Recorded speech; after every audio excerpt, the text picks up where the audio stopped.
Hello viewers, I doctor S V K Lal welcome you all in my YouTube channel. मेरे YouTube channel में आपका बहुत बहुत स्वागत है। अगर आप इस चैनल पर नए हैं तो चैनल को लाइक शेयर और सब्सक्राइब कर लें, ताकि अलग अलग बीमारियां और उनसे संबंधित जो इलाज है और उसको ठीक करने का तरीका, बचने का उपाय और बहुत ही सारा जो मेडिकल इन्फॉर्मेशन है, डॉक्टर लाल होम्यो क्लिनिक के माध्यम से हम आप तक पहुँचाते हैं। तो जो अलग अलग स्वास्थ्य से रिलेटेड वीडियो है ये आप तक पहुँचे, इसके लिए ज़रूरी है कि चैनल को लाइक शेयर और सब्सक्राइब कर लें। आइए शुरू करते हैं। आज हम आपके लिए लेकर के आए हैं जो रीनल कैलकुली या मतलब किडनी स्टोन या यूरोलिथिस जिसको बोलते हैं, सामान्य जो बोलचाल के भाषा में इसको हम बोलते हैं किडनी स्टोन। तो क्या सब उसका लक्षण है, क्या सब उसका दिक्कत सब हो सकती है और कैसे उससे हम बच सकते हैं, इस पर सारे चीज़ों पर चर्चा करेंगे। इसके अलावा कुछ हर्ब सब की भी जानकारी देंगे। तो आइए शुरू करते हैं कि ये जो किडनी स्टोन होता है उसका क्या सब लक्षण होता है। कई बार हम देखेंगे कि कोई लक्षण ही नहीं होगा, छोटा सा स्टोन है और सालों साल तक अगर मतलब पड़ा रहा तो कोई आपको दिक्कत की अनुभूति नहीं होगी। लेकिन कई बार जो मतलब पेशाब करते समय दर्द होता है या पेशाब में खून आ जाता है या बार बार ऐसा लगेगा कि पेशाब लगा हुआ है, यूरिन पास करने की फ्रीक्वेंसी बहुत ज़्यादा होगी, फिर पीठ या पेट के निचले हिस्से में तेज़ दर्द होगा या कमर के बगल में जो चुभने वाला दर्द होगा। तो इस तरह का लक्षण सब हम इसमें देख सकते हैं। और मतलब अगर इसका हम केमिकल एनालिसिस करें ये किडनी स्टोन का, तो कैल्शियम और मतलब जो ऑक्जेलेट है वो रिस्पॉन्सिबल है फैक्टर। हालांकि मतलब कैल्शियम ऑक्जेलेट, यूरिक एसिड या मतलब कैल्शियम फॉस्फेट, इस तरह के बहुत सारे मतलब स्टोन हो सकते हैं अगर हम उसका कंपोजिशन देखें तो। लेकिन मतलब जो मोस्ट अगर ज़्यादातर मामले में हम अगर देखें तो कैल्शियम ऑक्जेलेट का होता है या मतलब कैल्शियम फॉस्फेट का ये बना हुआ होता है। अगर इसका केमिकल हम जांच करें, उसका केमिकल एनालिसिस करें तो हम देख सकते हैं। और कई बार छोटे बच्चों में भी ये हो जाता है, ये किडनी स्टोन है। तो कई बार जो ओल्ड एज में होता है, लेकिन एक ख़ास बात है किसी किसी व्यक्ति को ये ज़्यादा परेशान करता है। हम देखेंगे कि कुछ मामले में एक बार ऑपरेशन करा लिया, 2 बार करा लिया, 3 बार करा लिया, तो कई बार 6-6, 7-7 बार, 10-10 बार ऑपरेशन कराने के बाद फिर से ये स्टोन बनने लगता है। तो हम इसको बोलते हैं कि रेकरिंग ऑफ किडनी स्टोन। तो बार बार ये बनने लगता है। तो सबसे ज़्यादा ज़रूरी है कि क्या बचाव हो, ये बार बार नहीं बने। तो ये कहने की आवश्यकता नहीं है कि वर्तमान जीवन में जो हमारा खान पान है, जो हमारा दूषित वायु है, जो पानी वाला फैक्टर है या मतलब जो ये उसमें शराब, अल्कोहलिक जो पेय सब है, ये सब भी फैक्टर हो सकता है। इसके अलावा कई बार ये मतलब ड्रग इंट्रोड्यूस्ड डिजीज भी हो सकता है। जैसे आप हैवी डोज कैल्शियम का ले रहे हैं, तो ये भी फैक्टर हो सकता है कि ये किडनी स्टोन को बनाए। तो इन सारे बातों पर अगर हम ध्यान रखें तो ये हमारा किडनी स्टोन से हम बच सकते हैं। और जो बन गया है तो उसको हम ठीक भी कर सकते हैं। तो उसके लिए हम वीडियो के अंत में, आप पूरा वीडियो को देखें तो वीडियो के अंत में मैं बताने वाला हूँ कि कौन कौन सी होम्योपैथिक दवाई है जिसका उपयोग करके हम किडनी स्टोन से मुक्त हो सकते हैं। तो मुख्य रूप से जो ये किडनी स्टोन है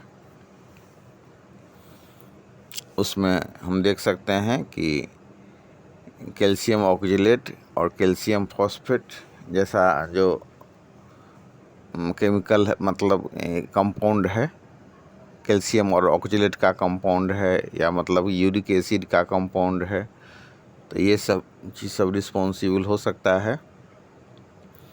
तो कॉमन सलाह जो दी जाती है सबसे ज़्यादा इस मामले में कि खूब पानी पीजिए, और खूब पानी पीने के साथ आपका जो पेशाब पूरा होगा, और जो छोटा मोटा जो पथरी है वो निकल भी जाएगा, और अगर बड़ा है तो फिर उसको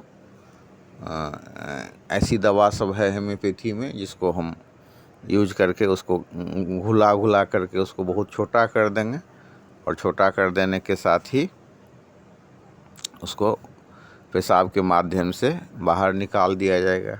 या यूँ समझ लीजिए कि उसको हम जो माने किडनी स्टोन है उसको एकदम चूरा सा कर देंगे, और फिर वो बहुत आराम से वो निकल जाएगा।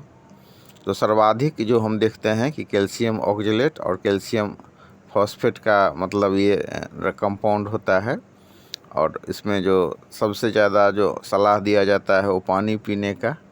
इसके अलावा जो कुछ हर्ब्स की बात करें तो पत्थलचूर का 2-3 पत्ता चबा करके खाना और मतलब पानी पीना, या फिर पत्थल अगर वो आपको लेने में दिक्कत महसूस हो रही है स्वाद के वजह से, या मतलब मतलब या और भी कुछ फैक्टर हो सकता है जिसके आपको ये पत्ता चबाना अनकंफर्टेबल लग रहा हो, तो उसका जूस भी निकाल करके आप उसको ले सकते हैं।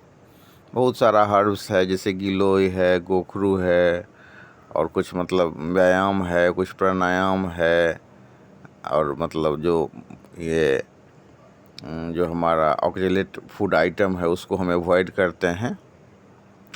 और जब मतलब स्टोन आपका रेकरिंग हो रहा है स्टोन का, या मतलब बार बार बन रहा है, तो फिर नमक और चीनी का उपयोग हम कम करते हैं। पालक जैसे पदार्थ है वो सब का उपयोग कम करते हैं।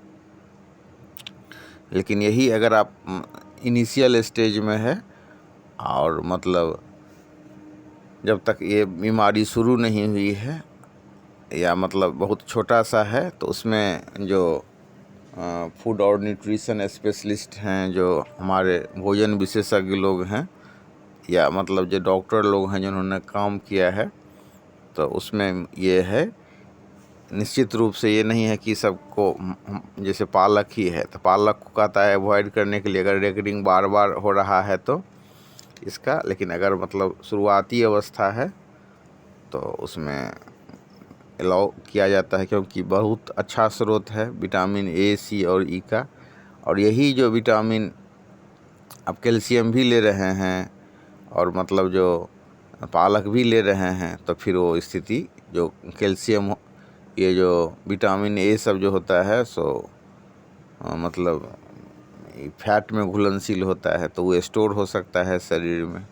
तो ओवर जो डोज है विटामिन ए का, कई बार वो भी रिस्पॉन्सिबल हो सकता है। लेकिन अर्लियर स्टेज में आप पालक भी ले सकते हैं, शकरकंद भी ले सकते हैं, पाइनएप्पल ले सकते हैं, खीरा, गोभी, मूली, प्याज, ये सब चीज़ ले सकते हैं, लहसुन ले सकते हैं, बीन्स ले सकते हैं। लेकिन अगर मतलब बीमारी का लेवल बढ़ जाता है तो फिर इन चीज़ों से परहेज करने के लिए कहा जाता है। और एक बहुत ही पॉपुलर हर्ब्स है जो हिंदी स्पीकिंग एरिया है उसमें हम उसको बोलते हैं कुल्थी का दाल के नाम से जानते हैं। तो कुल्थी का जो दाल है उसको हम पानी में भिगो करके रख देंगे रात में, और मतलब कितना समझ लीजिए कि 25 ग्राम या उससे भी कम 10 ग्राम उसको दाल को रख दीजिए, और सुबह में उसका पानी पी जाइए। और जो बाकी जो दाल बचा हुआ है उसको दाल बना करके खा लीजिए। तो बहुत ही उपयोगी हर्ब्स के रूप में जाना जाता है कुल्थी। तो कुल्थी में जो एक ख़ास तरह का केमिकल होता है फ्लेवोनोइड्स, उसके अलावा जो फेनोलिक कंपोनेंट और मतलब सेम्पोनिन जैसा एलिमेंट जो इसमें पाया जाता है, तो that is responsible to treat the kidney stone, उसको घुला देने का पावर रखता है। अगर बार बार उसको आप ले रहे हैं तो जो किडनी स्टोन है तो उसको घुला देगा। और इस तरह से जो ट्रेडिशनल वे है उसमें बहुत सारा मतलब इन्फॉर्मेशन है हर्ब्स सब के हिसाब से।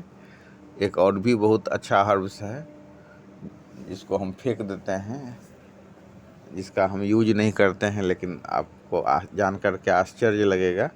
वो है मकई का जो भुट्टा होता है ना, मकई का जो बाल होता है, तो वो भुट्टा में आप देखिएगा कि एकदम बाल जैसा संरचना होता है जिसको हम फेंक देते हैं। तो उसको अगर आप कलेक्ट कर लीजिए और उसका काढ़ा बना करके दिन में 3 से 4 बार लीजिए तो किडनी का प्रॉब्लम भी सही हो जाता है। और मतलब जो स्टोन है उसको भी उगलाने लगता है धीरे धीरे। जो भी दवाई ले रहे हैं उसके साथ अगर आप उसको ले रहे हैं, मतलब मकई का भुट्टा का काढ़ा बना करके, तो आपको बहुत अधिक फ़ायदा पहुंचाता है।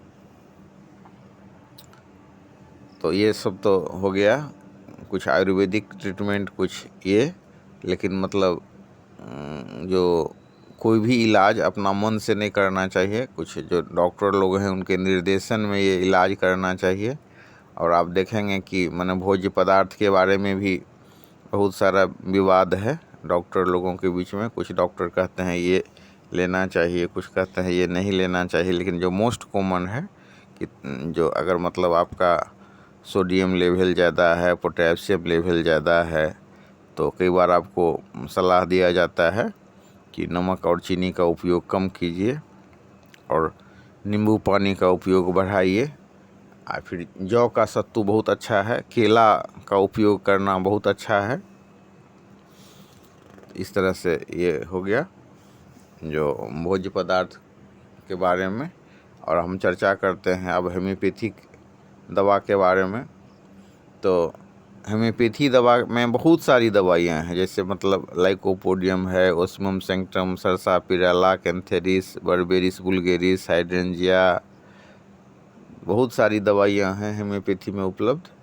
तो ये नहीं है कि आप सब दवाई एक साथ ले लीजिए। जो सबसे कॉमन दवाई है, जो बहुत ही दिया जाता है और बहुत ही फ़ायदा पहुंचाता है, वो है हाइड्रेंजिया क्यू और बर्बेरिस वुल्गेरिस क्यू। तो बर्बेरिस वुल्गेरिस क्यू जो लेफ्ट हैंड साइड में जो किडनी स्टोन हो जाता है उसके लिए दिया जाता है, जबकि हमको जो हाइड्रेंजिया दिया जाता है वो राइट हैंड जो किडनी स्टोन है, राइट साइड किडनी स्टोन, उसमें दिया जाता है। लेकिन एक बहुत ख़ास बात यह है कि आप बर्बेरिस वुल्गेरिस क्यू और हाइड्रेंजिया क्यू दोनों को एक साथ मिला कर के भी ले सकते हैं। तो कैसे इसको लेना होता है कि आप एक मतलब कप गर्म पानी ले लीजिए और 10-10 बूंद दोनों का दीजिए, बर्बेरिस वुल्गेरिस का और हाइड्रेंजिया का। और भोजन नाश्ता के बाद इसको लीजिए, भर दिन में 4 बार लीजिए, तो बहुत ही अच्छा रिजल्ट देता है। इसके अलावा एक बहुत ही प्रसिद्ध दवाई है लाइकोपोडियम, जो आपके लीवर को भी ठीक रखता है, गैस भी नहीं बनने देता है। तो जैसा कि वीडियो के शुरू में मैंने कहा कि ये जो होता है किडनी स्टोन, ये कैल्शियम स्टोन हो सकता है, एस्टुवाइट स्टोन हो सकता है, यूरिक एसिड स्टोन हो सकता है, सिस्टाइन स्टोन हो सकता है। तो लाइकोपोडियम 200 डेली एक बार आप खाली पेट सुबह में लें तो उससे जो यूरिक एसिड वाला जो स्टोन होता है वो उस गलने लगता है। या फिर मतलब आप कई बार देखेंगे कि कैल्शियम ऑक्जेलेट वाला जो स्टोन होता है किडनी स्टोन, उसको भी वो गलाना प्रारंभ कर देता है। तो जो सामान्य तरीके से जो एक दवाई दी जाती है लाइकोपोडियम हो गया, और एक मतलब तो लाइकोपोडियम को आप अगर 30 पावर में लेते हैं तो सुबह शाम लीजिए। और इसके साथ एक दवाई है नेट्रम्फॉस, उसको 30 पावर में दोपहर रात लेना है। और भोजन नाश्ता के बाद मैं अपने पेशेंटों को बर्बेरिस वुल्गेरिस और हाइड्रेंजिया देता हूं। तो मात्रा की बात है तो लाइकोपोडियम अगर 30 पावर में लेते हैं तो 4 बूंद लेना है, 4-4 बूंद सुबह शाम। आप इसको डायरेक्ट टंग पर भी ले सकते हैं या पानी में मिला करके ले सकते हैं। और इसी तरह से नेट्रम्फॉस 30 पावर, जिसको दोपहर रात रिकमेंड कर दिया जाता है लेने के लिए, तो उसको भी हम 3 से 4 बूंद ले सकते हैं डायरेक्ट टंग में या पानी में मिला करके। और ये जो हाइड्रेंजिया और बर्बेरिस है, इसको हम 10-10 बूंद ले सकते हैं, अलग अलग भी ले सकते हैं, या फिर 1 कप माने गर्म पानी में, या मतलब आधा कप गर्म पानी में एक साथ मिला करके भी ले सकते हैं। ये दवाइयाँ बहुत ही असरदार हैं और धीरे धीरे देखेंगे कि इससे आपको ये स्टोन गलने लगता है और ये ठीक हो जाता है।